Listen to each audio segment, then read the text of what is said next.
Well, hello, peeps.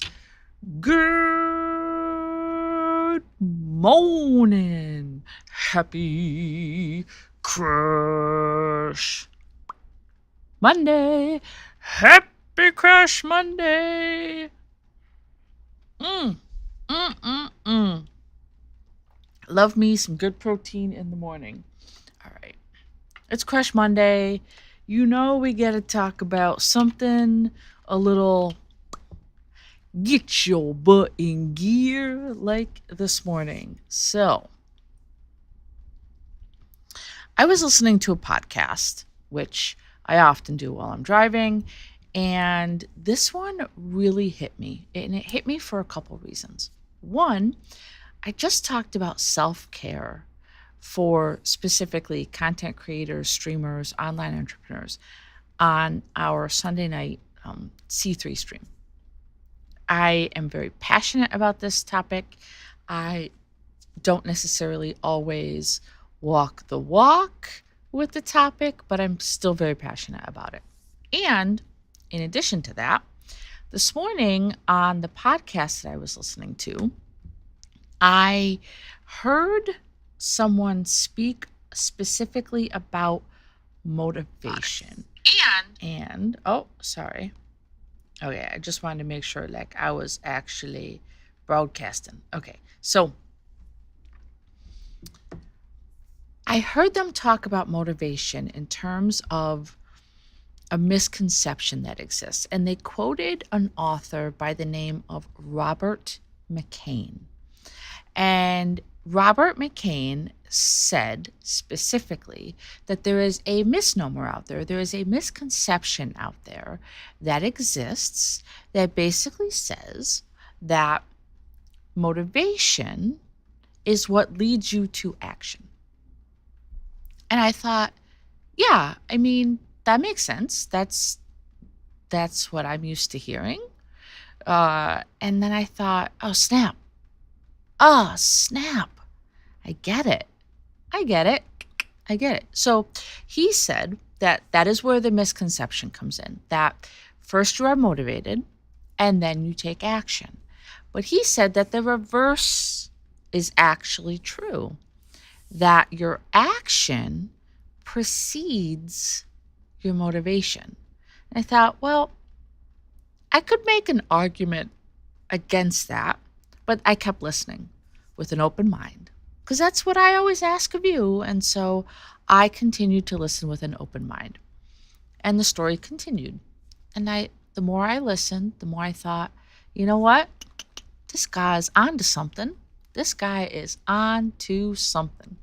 And so as the story went on, the broadcaster shared an analogy. And I thought, this is appropriate. This has happened to me several times in the past. You have a snowblower that has a primer pump on it, right? And to get the snowblower to start, whether that be like the hand crank, which, let's face it, it completely dislocates your shoulder. It takes every ounce of energy out of your body. Or you use the electric start. Either way, if you don't prime the pump, you ain't getting a snowblower to work. And I thought, that's not the analogy specifically that he used, but I thought, you know what? I'm going to adapt that to northeastern Pennsylvania. And there it is, snowblower. But it made sense to me when I heard it in that context. I thought, damn, that's true. If you don't prime the pump, you're not going to get the juices flowing, and you're not going to have energy to run the machine. Lala, good morning.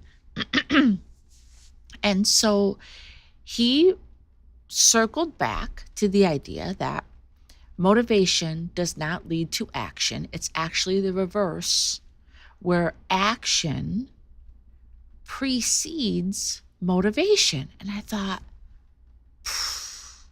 when you put it in context of priming the pump to get juices flowing, it makes perfect sense. And so I thought, what an incredibly appropriate message when I just got done discussing self-care. Lala, you have to go check out our C3 stream from last night. Um, I talked about self-care for streamers. I I was like all up in my groove with that. But in terms of motivation, where we can often lose motivation because we feel tired, we feel like we're not being creative, we're getting ourselves into a depressive state, we're feeling overworked. There's all sorts of reasons why you could lose motivation, even just disinterest in something. But this is the actionable part of the message. On the podcast, it was very simply stated that all you need to do is take the first step. And I thought to myself, you know, when you say that out loud, you are met with a level of cynicism by a lot of people where they say, oh, easier said than done. Which I don't necessarily disagree with, but I also don't agree with it. I know I'm being very wishy-washy on that, but here's the thing. If you choose a direction, and sometimes when you're stuck in that situation where like you're just paralyzed because you don't know which direction to take, we call it analysis paralysis. It doesn't matter. Just close your eyes, throw a dart at the dartboard, and whichever cardinal direction it's pointing in, move in that direction, right? Just move in that direction. It doesn't necessarily mean you have to stay moving in that direction, right? It's what is it? Einstein's, is it third law of relativity? An object in motion will continue to stay in motion until, I'm totally paraphrasing and I'm sure I'm completely butchering it, or an object at rest will continue to stay at rest, right? Until something forces it. It's Newton's law. It's got to be Newton's third law. All you need to do is take that first small step. It doesn't have to be a huge leap. It's just a step. Newton's first law. Thanks, Lala. See, this is why I have intelligent friends, because when my brain freezes, someone is there to bail me out. Thank you. One step then leads to another and another and another.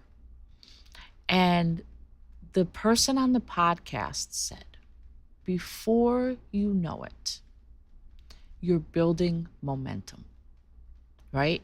And it's that magic, that momentum, that's where the motivation starts to come in. And I thought, God, that is a beautiful way to phrase that. One small step leads to another, to another, to another. And then eventually, that energy that you're building by taking those small steps, thank you, Newton, creates momentum, creates force, it creates energy, and all of those things get your endorphins pumping in your body, right? And I'm not talking about exercise where you're out there like sweating it out. I'm talking about small steps. They could be physical or they could be meta. But it gets the endorphins pumping.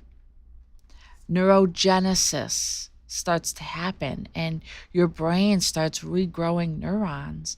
And literally, these steps that you're taking, if they're physical ones, turn physical energy into legit brain power.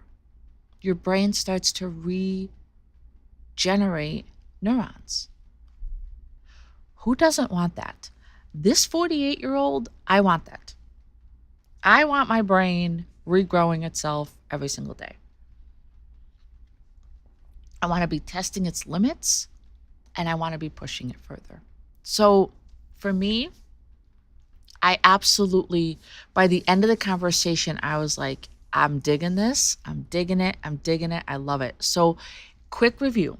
The gentleman who was quoted on the podcast is an author by the name of Robert McCain.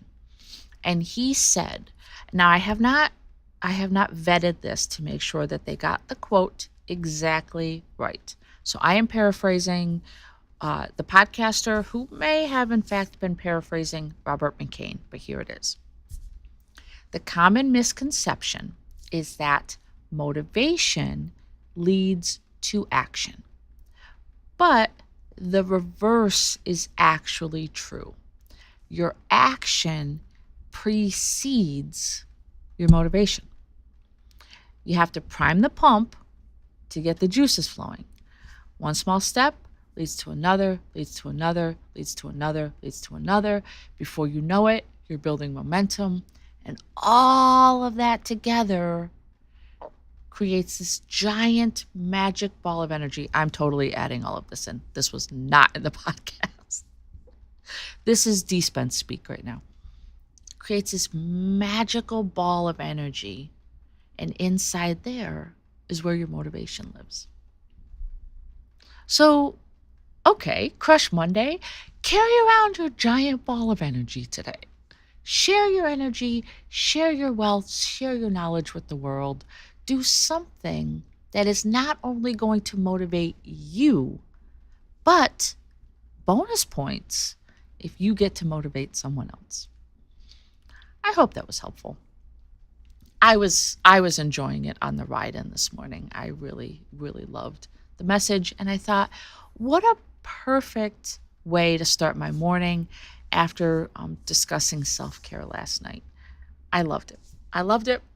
It was great. So that is all I have for you today. I hope that you have an amazing day. Please, please, please make the most of it because, as you know, it's just never, ever going to happen again. I look forward to seeing you tomorrow on the Tuesday edition of the D-Spence Dish. Bye, guys.